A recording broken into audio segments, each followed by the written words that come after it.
अस्सलाम वालेकुम students, maths master corner में खुशामदीद।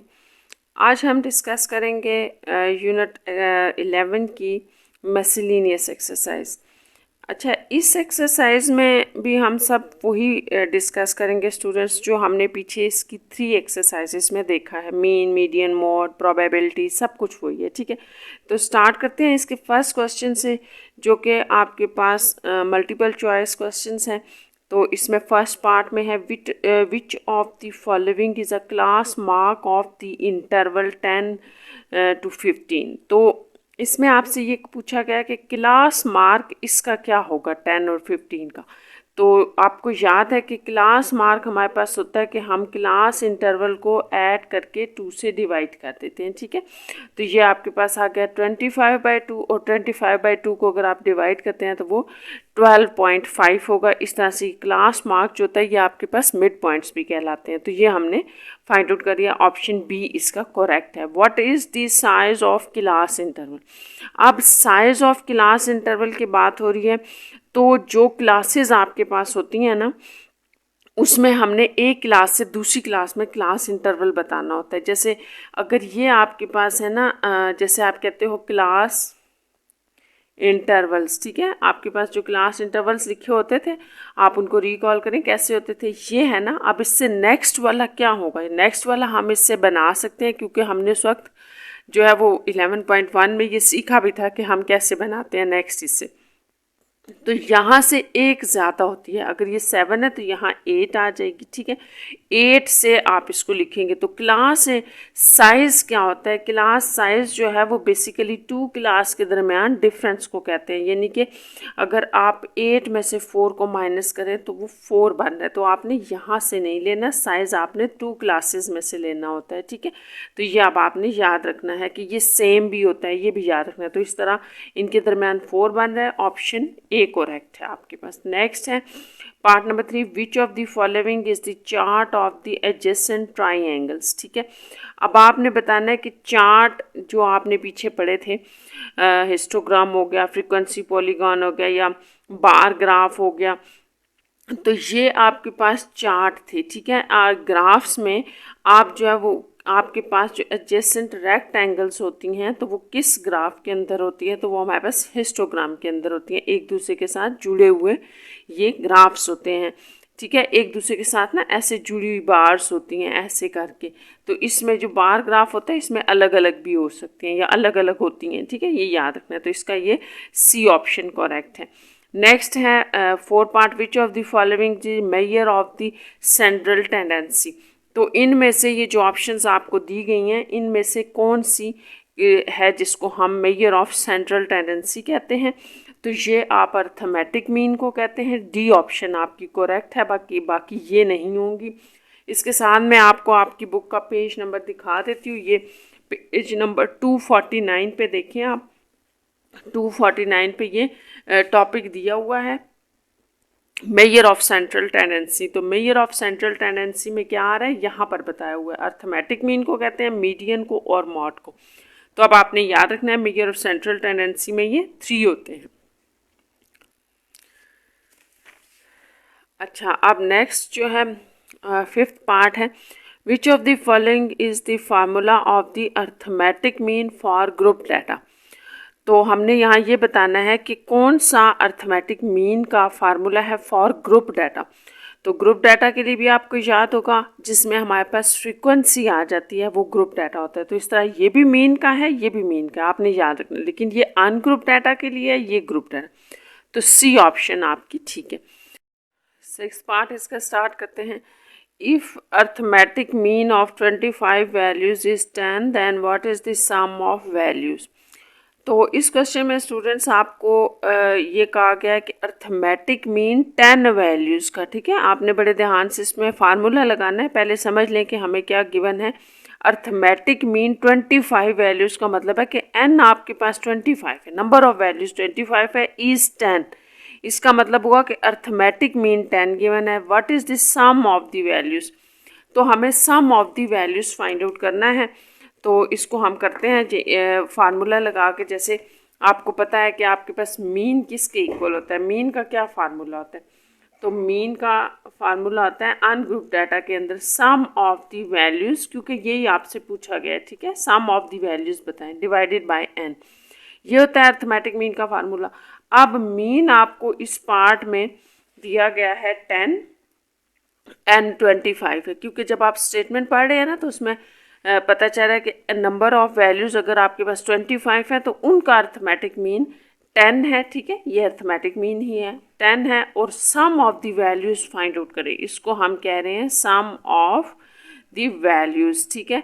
तो सम ऑफ द वैल्यूज़ आपने फाइंड आउट करनी है, तो इस फार्मूले के अंदर हम ये डाल देते हैं। देखिए, जब अर्थमेटिक मीन आपको 10 गिवन है, sum of values find out करना है और नंबर ऑफ वैल्यूज़ 25 है, तो ये आपके पास यहाँ डिवाइड हो रहा है, उस तरफ जाके मल्टीप्लाई हो जाएगा और सम ऑफ द वैल्यूज़ आपके पास आ गया 250।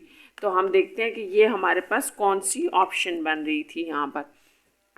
तो पार्ट नंबर 6 में 250 ये आपका बन रहा है, ठीक है, 250 आया था ना, इसका रिजल्ट देखिए 250 है, तो 250 इस तरह से आपकी ऑप्शन ए करेक्ट है। What is the median of the data, अब आपने मीडियन बताना है इसमें। तो मीडियन भी आपको याद है कि हमने देखा था कि सबसे पहले आप अपने डाटा को अरेंज करते हैं, तो इसको अरेंज कर लें। ये मैंने जैसे इसको असेंडिंग ऑर्डर में अरेंज कर लिया। फिर ये आपके पास एक ऐसा डाटा है जो कि ऑड है, ठीक है, ऑड है ना, ऑड है। तो ऑड में हमने क्या पढ़ा था, ये भी हम इसको थोड़ा सॉल्व कर लेते हैं। 7 पार्ट है। जैसे हमने पढ़ा था कि अगर मीडियन आपका ऑड वैल्यूज़ हैं तो उनके लिए क्या होता है, ऑड वैल्यूज़ के लिए n+1/2 ये होता है, ठीक है। इस पे नंबर पे जो वैल्यू पड़ी होगी वो आपका मीडियन होगी। तो n कितनी थी, ये हमारे पास 5 वैल्यूज़ आ रही हैं +1 2, ठीक है। तो ये 516 डिवाइड बाई 2 3, यानी कि जो थर्ड नंबर पे वैल्यू पड़ी है वो आपका मीडियन है। तो थर्ड पे आप देखेंगे यहाँ पर क्या पड़ा है 1 2 3, ये थर्ड नंबर पे 2 पड़ा है, तो इसका मतलब ये बी ऑप्शन ठीक है, 2 इज़ मीडियन। नेक्स्ट है पार्ट नंबर 7। इसमें आप देखें कि यहाँ पर पार्ट नंबर 7 में 7 सॉरी हो गया 8, which measure of the central tendency can be more than 1 value. तो कौन सी सेंट्रल टेंडेंसी ऐसी होती है जिसमें आप कहते हैं कि मोर देन 1 वैल्यू आ सकती है। तो सेंट्रल टेंडेंसी की अभी मैंने आपको डेफिनेशन दिखाई थी, उसमें मीडियन, मॉड और मीन होता है। तो आपके पास जो मॉड होता है इसकी मोर देन 1 वैल्यू होती है। कोई नंबर कोई अगर 1 नंबर ज़्यादा टाइम रिपीट हुआ है या 2 नंबर भी हो सकते हैं ज़्यादा टाइम रिपीट, तो ये आपके पास मॉड जो है वो 1 से ज़्यादा वैल्यूज़ हो सकती हैं इसकी। नेक्स्ट है आपके पास 9 part, the probability of getting m in Mohammad is, Mohammad में m आने की प्रोबेबिलिटी कितनी है। तो प्रोबेबिलिटी ऑफ m हमने देखनी है, तो हम प्रोबेबिलिटी को क्या कहते हैं कि total number of the event, जिस इवेंट में आप इंटरेस्टेड हैं। जैसे m, तो m यहाँ टोटल कितने हैं 1 2 3 हैं, तो 3 आउट ऑफ जितने ये टोटल होंगे, ठीक है, तो ये टोटल 8 हैं, तो 8 ये प्रोबेबिलिटी बनेगी m की। यानी कि आप यूँ कह लें कि m यहाँ पर टोटल नंबर ऑफ अल्फ़ाबेट्स में से कितने हैं, ठीक है। यहाँ पर जो वर्ड यूज़ किया गया है इसके अंदर कितने हैं m आपके पास, तो m हमारे पास 3 आ रहे हैं आउट ऑफ 8, तो ये आपका बी करेक्ट हो गया। नेक्स्ट है आपके पास probability of picking an ace from a well shuffled pack of 52 playing cards. तो ये जो 52 प्लेइंग कार्ड्स होते हैं आपके पास, ठीक है, इनमें आपके पास जो एस होता है, एस, इसकी क्या प्रोबेबिलिटी होगी। तो आपने ये याद रखना है कि ये जो 52 प्लेइंग कार्ड्स होते हैं इनके अंदर जो नंबर ऑफ एस होते हैं ना, ये आपके पास 4 होते हैं। ये आपने याद रखना है, नंबर ऑफ एस 4 हैं और वो टोटल 52 होते हैं। तो जब आप 4 डिवाइडेड बाय 52 करते हैं तो इसको कैंसलेशन के बाद ये 1/13 आ रहा है, तो ये 1/13 आपके पास बी ऑप्शन है। इस तरह आपका बी करेक्ट हुआ आंसर। नेक्स्ट हम 11 नंबर पार्ट की तरफ चलते हैं। A normal fair die is rolled. अब यहाँ बात हो रही है डाई की, डाइस की, ठीक है। तो रोल्ड 6000 टाइम्स, इतने टाइम वो रोल किया जाए। What is the expected number of 5 is, expected number हो या एक्सपेक्टेड फ्रीक्वेंसी हो, एक ही बात है। यहाँ पर आपसे एक्सपेक्टेड फ्रीक्वेंसी के बारे में पूछा गया है कि 5 के आने की क्या एक्सपेक्टेड फ्रीक्वेंसी होगी। तो ये हम 11 पार्ट इसको सॉल्व करते हैं। आपने पढ़ा था एक्सपेक्टेड फ्रीक्वेंसी ये किसके इक्वल होती है, ये होती है नंबर ऑफ ट्रायल्स, ये आपने याद रखना है, into the probability of interested event. ठीक है, इंटरेस्टेड मैंने इसलिए लिखा है कि जिस इवेंट की आपसे बात की जा रही हो ना, उस इवेंट की प्रोबेबिलिटी, आप प्रोबेबिलिटी ऑफ इवेंट भी लिख सकते हैं सिर्फ। तो ये देखें, अब यहाँ आप अपने पार्ट पे आ जाए। 11 में पे क्या कहा गया था कि एक डाई की बात हो रही है। डाइस जो होता है वो लूडो का दाना, उसके अंदर आपके पास 5 के आने की प्रोबेबिलिटी क्या होती है। तो ये सारा आपको पता है कि 5 वन टाइम ही होता है ना, वहाँ पर 1 से 6 तक नंबरिंग होती है। तो इसकी 5 के आने की प्रोबेबिलिटी क्या हुई, 1/6। ठीक है, तो इस तरह से जो इवेंट है 5 की बात हो रही है, उसकी प्रोबेबिलिटी 1/6 है। ठीक है, नंबर ऑफ टोटल ट्रायल्स के आपने कितनी दफ़ा उसको रिपीट किया है उस एक्सपेरिमेंट को, यानी कि उस डाइस को आपने थ्रो किया है, ये इस तरह से आपके पास एक्सपेक्टेड फ्रीक्वेंसी आ जाएगी। देखिए ये तो मेरे पास आ गई। अगर आपको ये नहीं समझ आया तो मैं फिर बता देती हूँ कि जो आपका डाई होता है इसके ऊपर नंबरिंग आपके पास ये होती है। ठीक है, ये सारी वो नंबरिंग होती है। इसमें हर एक नंबर की प्रोबेबिलिटी 1/6 है, क्योंकि टोटल 6 में से उसके आने की प्रोबेबिलिटी क्या है, 1/6, क्योंकि वो एक ही दफ़ा दिया गया है, एक ही दफ़ा रिपीट हुआ है। 5 एक दफ़ा है तो 1/6, तो इस तरह से ये 1000 है और ये आपकी ऑप्शन नंबर सी बन रही है, ये करेक्ट है। नेक्स्ट 7 पार्ट है, अ fair coin is tossed 500 time. तो अब आपने याद रखना है कि यहाँ पर एक डाइस की बात की गई थी और यहाँ पर एक कॉइन की बात की जा रही है। तो ये नंबर ऑफ ट्रायल है। एक्सपेक्टेड फ्रीक्वेंसी वही होगी जो अभी हमने फार्मूला लिखा है, number of trials multiply the number of probability of the event. और इवेंट यहाँ क्या है, टेल। तो टेल की किसी भी कॉइन के अंदर प्रोबेबिलिटी क्या होगी, 1/2, क्योंकि हमारे पास तो चॉइस ही दो होती है ना, एक होता है टेल और एक होती है हेड है। ठीक है, तो हेड और टेल में जो आपके पास प्रोबेबिलिटी है टेल की वो 1/2 है, और इसी तरह आपका जो हेड होगा उसकी प्रोबेबिलिटी भी 1/2 है। तो जो टेल की प्रोबेबिलिटी है वो 1/2 है। इतने टाइम आपने एक्सपेरिमेंट को रिपीट किया है, तो 1/2 को मल्टीप्लाई कर दें आप 500 के साथ, तो इनकी डिवीजन से आपके पास 250 आ रहा है। इस तरह से आपकी बी ऑप्शन करेक्ट है।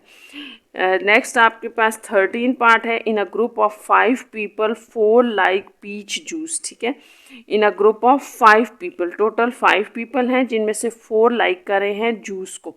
The expected number of the people in the population of the 1200 who like peach juices. ठीक है, तो the expected number of the people in a population, जो एक्सपेक्टेड नंबर ऑफ पॉपुलेशन है of 1200 who like peach juices. तो आपने ये बताना है कि कितने ऐसे जो हैं वो आपके पास लोग होंगे, पीपल हैं। ठीक है, अब यहाँ पर भी आपने students expected frequency find out करनी है, जिसको अभी अभी हमने डिस्कस किया है। अब नंबर ऑफ ट्रायल्स जो थी ना, जैसे कि आपने यहाँ पे नंबर ऑफ ट्रायल्स देखे थे, तो यहाँ नंबर ऑफ ट्रायल्स पॉपुलेशन को कहेंगे जो टोटल होगी।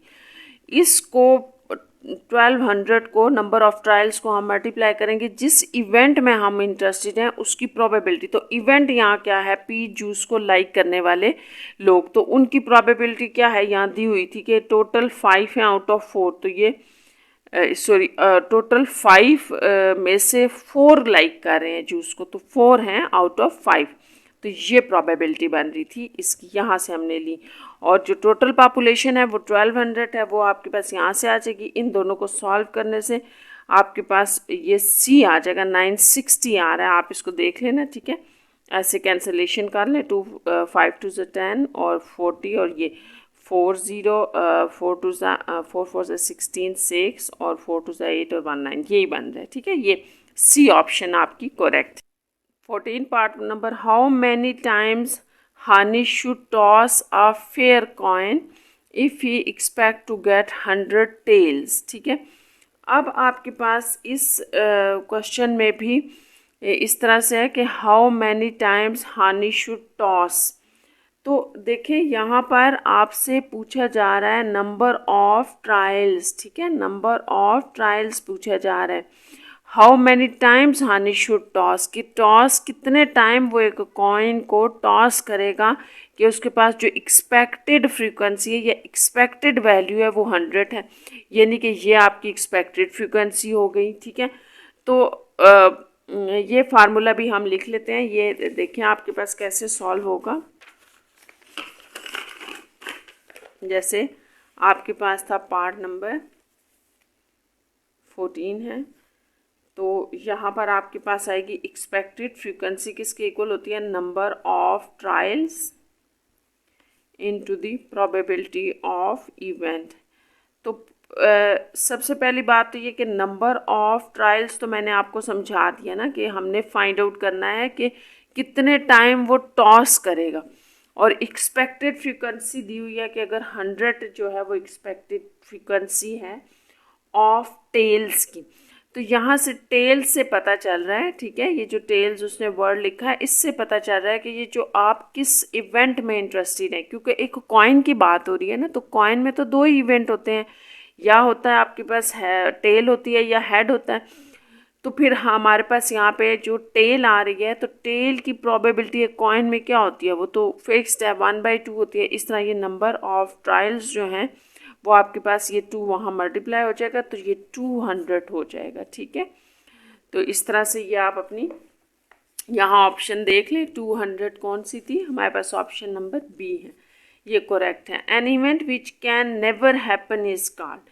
अगर आपके पास इवेंट हैपन ही नहीं हो रहा, ठीक है, हैपन ही नहीं हो रहा, ठीक है, आपने मतलब यूँ समझ लें कि जैसे उसको हम इम्पॉसिबल इवेंट कहते हैं, यानी कि आप यूँ समझ लें जैसे फॉर एग्ज़ाम्पल आप डाइस के साथ खेल रहे हैं, लूडो के गीटे के साथ, ठीक है, आपने उसके लिए एक बाउंड्री रखी है कि इसके ऊपर ऊपर अगर मैं उसको थ्रो करूं तो उसका जो रिज़ल्ट आएगा वो कंसीडर होगा, और अगर इससे ये नीचे गिर जाती है टेबल से तो इसको हम कंसीडर नहीं करेंगे डाइस को, थ्रो को, तो वो इम्पॉसिबल इवेंट होगा, यानी कि आपने उसको कंसीडर नहीं किया, ये आपकी बाउंड्री होती है। तो ये इस तरह से कर लेते हैं, an event which can never happen, event occur ही नहीं हुआ तो इम्पॉसिबल इवेंट। नेक्स्ट है two such event whose probabilities are 1/2 each are called. अगर कोई दो इवेंट्स हैं स्टूडेंट्स आपके पास और उनकी प्रोबेबिलिटी सेम है, 1/2 है, ईच आर कॉल्ड, तो उनमें से हर एक को आप क्या कहेंगे, तो वो इक्वली लाइकली कहलाते हैं, ठीक है, इक्वली लाइकली। इसमें हम जो है वो आपके बुक पेज पे भी इसको थोड़ा सा देख सकते हैं, ये यहाँ पर मैं आपको दिखा देती हूँ, बुक पेज नंबर जहाँ पे प्रोबेबिलिटी स्टार्ट हो रही है, पेज नंबर 258 है। यहाँ पर आपके पास ये छोटा सा एक बनाया हुआ है ग्राफ सा, इसमें बताया है कि इम्पॉसिबल इवेंट अगर हो तो उसकी प्रोबेबिलिटी 0 होती है, और इक्वली लाइकली हो तो उसकी प्रोबेबिलिटी 1/2 होती है, और जो सर्टेन इवेंट होता है, ठीक है, श्योर्ड इवेंट है या सर्टेन इवेंट है, उसकी प्रोबेबिलिटी 1 होती है। तो ये सारा आपने याद रखना है। तो यहाँ से हमने देख लिया कि इक्वली लाइकली की क्या प्रोबेबिलिटी आ रही है, 1/2 आ रही थी, ठीक है। अब ये नेक्स्ट देख लेते हैं हम इसका पार्ट, नेक्स्ट पार्ट है हमारे पास टू इवेंट्स, सॉरी ये the probability of the certain event, ये अभी भी हमने डिस्कस किया कि प्रोबेबिलिटी ऑफ सर्टेन इवेंट क्या होगी, तो ये डी ऑप्शन है 1, ठीक है। The probability of an event can take the value, किसी भी इवेंट की जो प्रोबेबिलिटी होती है उसकी वैल्यू आ सकती है, कैन टेक, ठीक है, कोई भी वैल्यू हो सकती है उसकी, कौन सी होगी, 0, 1, 1/2। तो इसमें हमने कहा है कि ऑल दी वैल्यूज़ हैं, क्योंकि आपने ये याद रखना है कि ये जो आपकी प्रोबेबिलिटी होती है ये हमेशा 0 से 1 तक होती है, ये आपने याद रखना है, ये 0 से 1 होती है, ना तो ये नेगेटिव में होती है और ना ही 1 से ग्रेटर होती है, जैसे 1.2 भी इवन नहीं हो सकती, इसकी मैक्सिमम प्रोबेबिलिटी जो है वो 1 होती है, 1.2 भी नहीं होगी। तो इसलिए 0 भी हो सकती है, 0 तो होती है ना जब कोई इवेंट अकर ही नहीं कर रहा होता है, ठीक है,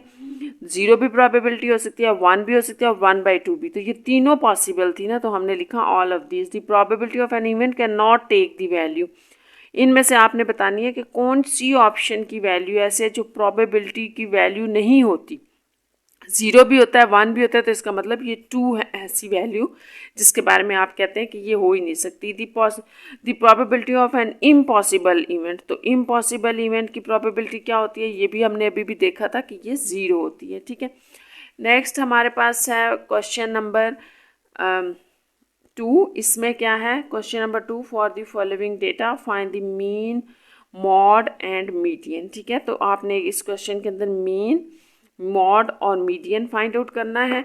तो ये आपको याद होगा स्टूडेंट्स, मैंने आपको बताया था कि डिस्क्रीट जो आपके पास डाटा होता है, जैसे ये डिस्क्रीट वैल्यू है, तो इस डिस्क्रीट डाटा के अंदर हमारे पास जो मॉड और मीडियन हम कैसे निकालते हैं, क्वेश्चंस में देखा था, वही मेथड अप्लाई करेंगे। और मीन तो बड़ा आसान है, तो इसको क्वेश्चन नंबर 2 को स्टार्ट करते हैं। इसका मैंने यहाँ टेबल बनाया है, जैसे ये आपको वैल्यूज़ गिवन है, तो इसमें आप जो है ना वो ऐड करते हैं। सबसे पहले मीन निकालने जा रहे हैं ना, तो हम एक्स एफ निकालते हैं। ठीक है, ये नहीं कि हम क्या कॉलम बना रहे हैं एक्स एफ का, आप एक्स की हर वैल्यू को एफ के साथ मल्टीप्लाई करके लिखते हैं। ठीक है, तो ये हमारे पास क्या आ रही हैं, ये 5 2 10, ये 10 4 40, 15 इंटू 6 आपके पास जो है वो आ जाएगा 90, 160, 250, 210 और 175 और 120। ठीक है, तो इस तरह से ये जो आपके पास मीन है, फर्स्ट हमने फाइंड आउट करना है मीन। तो ये हमारे पास है क्या, ये एक डिस्क्रीट डाटा है, डिस्क्रीट डाटा है। ठीक है, तो डिस्क्रीट डाटा में हमारे पास मीन का तो फिलहाल हम लिखते हैं ना फार्मूला जो आपके पास होता है ग्रुप डाटा के लिए, तो वही यहाँ पर यूज़ हो रहा है, sum of f of x over sum of f. तो आपको सम ऑफ एफ पता होना चाहिए, ये हमारे पास 45 है, और sum of f of x, यानी कि इन सारी वैल्यूज़ को आप ऐड कर दें, तो ये आपके पास 1055 बन जाएगा। ठीक है, इसको आप देख लेना। नेक्स्ट आपके पास यहाँ से क्या आ जाएगा, 1055, ये डिवाइडेड बाय 45, और इस तरह से आपके पास मीन आ गया 23.44। सेकेंड हमने फाइंड आउट करना है इसमें मीडियन। ठीक है, तो मीडियन के लिए हम डिस्क्रीट डाटा में क्या करते हैं, एक कम्यूलेटिव फ्रीक्वेंसी का टेबल कॉलम बनाते हैं। ये आपने याद रखना है, डिस्क्रीट डाटा के अंदर हम क्या करते हैं, कम्यूलेटिव फ्रीक्वेंसी का एक कॉलम बनाएंगे, इसी से हमारे पास जो है वो मीडियन आएगा। तो कम्यूलेटिव फ्रीक्वेंसी क्या होती है, first frequency as it is, और फिर देन इनको ऐड करना है, 4 और 2 6, 6 और 6 12, 12 और 8 ये 20, देन 30, 37, और यहाँ से आगे आपके पास आ जाएगा 42, 37 में आपने 5 ऐड किए, 42, 42 में 3, 45। तो ये मैंने आपको पहले भी बताया था कि लास्ट जो कम्यूलेटिव फ्रीक्वेंसी की वैल्यू होती है उससे पता चलता है आपने ठीक किया है कि नहीं, सम ऑफ एफ के इक्वल होती है ये वैल्यू, ये आ गई। ठीक है, अब हमने मीडियन निकालने के लिए क्या करना है, मीडियन हमारे पास होगा इस केस में, डिस्क्रीट डाटा के केस में, ये सिर्फ डिस्क्रीट का फार्मूला है, ये याद रखना है, sum of f divide by n, ये ठीक है, ये जो वैल्यू होगी वो आपका मीडियन होगी। तो वैसे आप इसको यूँ लिखते हो ना, यूँ करके, ठीक है, n+1, ये सॉरी यहाँ 2 होता है, n+1 2 यूँ लिखते हैं ना, तो ये n आपके पास डिस्क्रीट में सम ऑफ एफ बन जाता है, क्योंकि डिस्क्रीट में आपके पास इन्वॉल्व हो गया है, फ्रीक्वेंसी इन्वॉल्व हो गई है इसलिए। ठीक है, तो ये फार्मूला है, इसके अंदर हम वैल्यूज़ लगाते हैं। सम ऑफ एफ हमने क्या फाइंड आउट किया था, अब ये भी ऊपर हमने निकाला है, ये 45 है, 45 + 1 डिवाइड बाय 2, तो ये आपके पास आ जाएगा 45 और 1 46, 46 और 2 इसको डिवाइड करें तो ये आपके पास आ रहा है 23, हाँ 46 डिवाइड बाय, तो ये 23। तो हमारे पास ये वैल्यू तो हो नहीं सकती, एग्जैक्ट फ्रीक्वेंसी के अंदर तो नहीं मिलेगी ना हमें, तो इसलिए हमने कम्यूलेटिव का कॉलम लिया था कि हमने 23 नंबर वैल्यू अगर देखनी है तो वो किन दो के बिटवीन आ रही है। तो आपके पास जो 23 वैल्यू आ रही है वो इन दो के बिटवीन आ रही है, और यहाँ से मैंने बताया था जो मैक्सिमम वैल्यू होती है ना उसको आप ऐसे ले लें, ठीक है। जिन दो के दरमियान आपकी वो sum of n plus 1 divided by 2 value आ रही है ना, जिन दो वैल्यूज़ के दरमियान, उनमें से जो नीचे वाली वैल्यू है बड़ी वैल्यू, उसके कॉरेस्पॉन्डिंग जो आपके पास फ्रीक्वेंसी, जो आपके पास ये x में वैल्यू होती है, सॉरी नॉट फ्रीक्वेंसी, x के कॉलम में वैल्यू होती है, वो मीडियन कहलाती है। तो ये आपकी मीडियन है। इस तरह से ये आपका मीडियन 25 बन रहा है। तो यहाँ पर 25 आपका मीडियन हो गया। थर्ड नंबर पे हमसे इस क्वेश्चन में पूछा गया था कि मॉड फाइंड आउट करें।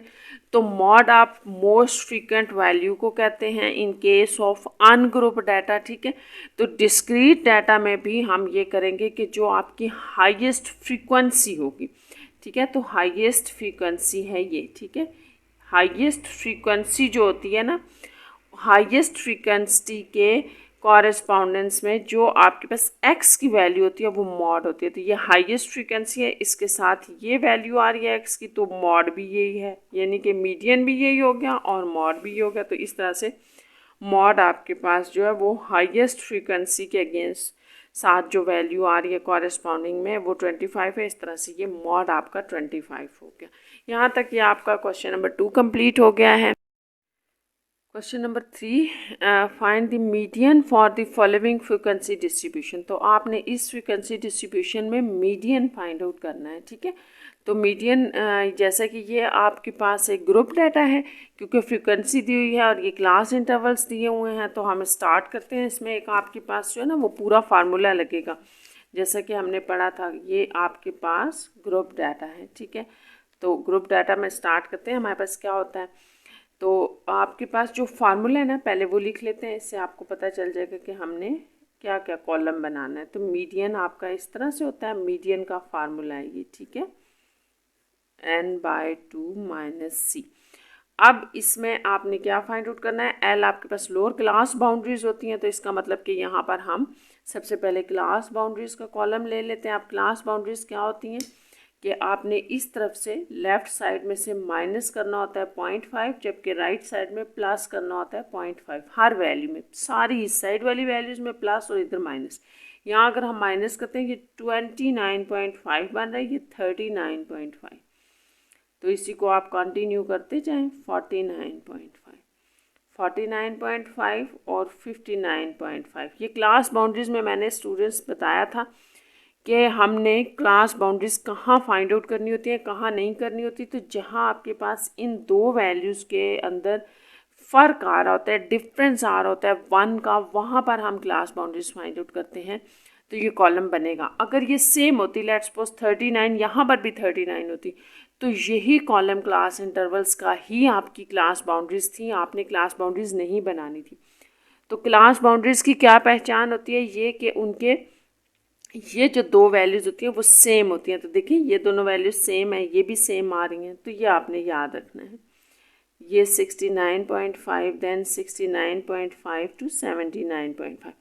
नेक्स्ट आपके पास मीडियन के अंदर कम्यूलेटिव फ्रीक्वेंसी भी यूज़ होती है। वो कॉलम कैसे निकालते हैं हम, frequency first frequency as it is, then इनको हम ऐड करते जाते हैं। जैसे 8 में 3 ऐड करें 11, 11 में 11 ऐड करें 22, 22 में 25 ऐड करें 27, 27 में 4, तो ये 31 आ जाएंगी, ठीक है। अब आपके पास ये जो लास्ट फ्रीक्वेंसी कम्यूलेटिव फ्रीक्वेंसी होती है, यही सम ऑफ द फ्रीक्वेंसी भी होती है, ठीक है। इनको ऐड करेंगे 31 ही बन रही होंगी, ये आ गया। अब हमने यहाँ जो निकालना है मीडियन के लिए, तो सबसे पहले आप ये निकालते हैं n/2। n जो होता है आपके पास ग्रुप डाटा के अंदर, ठीक है, ग्रुप डाटा के अंदर n सम ऑफ f को ही कहते हैं। तो सम ऑफ f जो है वो 31/2 था। तो इस तरह से ये वैल्यू आपके पास आ रही है 15.5।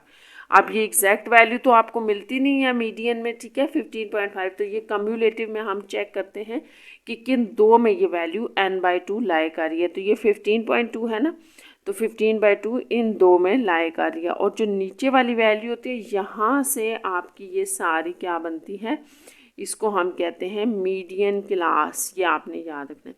मीडियन क्लास कहाँ से बनी, n/2 से। जो वैल्यू आती है उनको देखना है कि किन दो वैल्यूज़ के बिटवीन है। तो जो उसमें बड़ी वैल्यू होती है वहाँ से मीडियन क्लास बनती है। अब यहीं से सब कुछ आपको मिल जाएगा। मीडियन क्लास में से स्टूडेंट्स आपने जो है वो पिक करना होता है लोअर क्लास बाउंड्री। ये क्लास बाउंड्रीज है ना सारी, तो इसके अंदर मीडियन क्लास में ये वाली आ रहा है इंटरवल क्लास बाउंड्री का, इसमें लोअर ये वाली बनेगी। तो फिर इस तरह से अब हम सारा फार्मूले में वैल्यू डाल रहे हैं। तो लोअर क्लास बाउंड्री हमारे पास क्या होगी 59.5, ठीक है, यहाँ से ये 49.5 ये बन गई, ठीक है, ये लोअर क्लास बाउंड्री थी। देन प्लस एज आपका 2 क्लासेस के दरमियान इंटरवल है, तो यहाँ आप आ जाए, बताएं ज़रा कितना इंटरवल आ रहा है। ये देखें हर क्लास के दरमियान सेम इंटरवल है, एज आपका 10 आ रहा है। तो इस तरह से आप यहाँ पर लिखेंगे 10 डिवाइडेड बाय एफ आप अपनी इधर क्लास मीडियन क्लास में आए, कौन सी एफ है 11 फ्रीक्वेंसी के अंदर, ये 11 ये फ्रीक्वेंसी का कॉलम था ना, तो इसमें ये मीडियन क्लास में 11 आ रही है। इनटू n/2 तो आपने फाइंड आउट किया हुआ है 15.5 minus C for cumulative frequency होता है, ये याद रखना है। तो कम्यूलेटिव फ्रीक्वेंसी में जो आपकी ये लोअर होती है ना कम्यूलेटिव फ्रीक्वेंसी, ये जो आपने छोड़ी होती है ये आपने लेनी होती है हमेशा, ठीक है, क्यों n/2 तो आप ले चुके हैं ना, तो सी ये होगी 11 यहाँ। बस अगर आपने ये वैल्यू सही लगा ली हैं तो फिर मीडियन निकालना मुश्किल नहीं है, बस इनको सॉल्व करना है, सिंप्लीफाई करना है, ठीक है। इसको आप सॉल्व करें, ये आपके पास ऑलमोस्ट 4.5 आ जाएगा। फिर इसको 10 से मल्टीप्लाई कर दें तो ये आपके पास 45/11 आ रहे हैं, ठीक है। इसको आपने फर्दर चेक कर लेना। अच्छा, अब ये 49.5 में प्लस कर दें 45 डिवाइडेड बाई 11 करें ना, तो ये मेरे पास आ रहा है 4.090। इसको ऐड करने से ये आ रहा है 53.59। तो बाकी आपने चेक कर लेना है। इस तरह से ये आपका रिक्वायर्ड मीडियन है for the given group data. Take care students.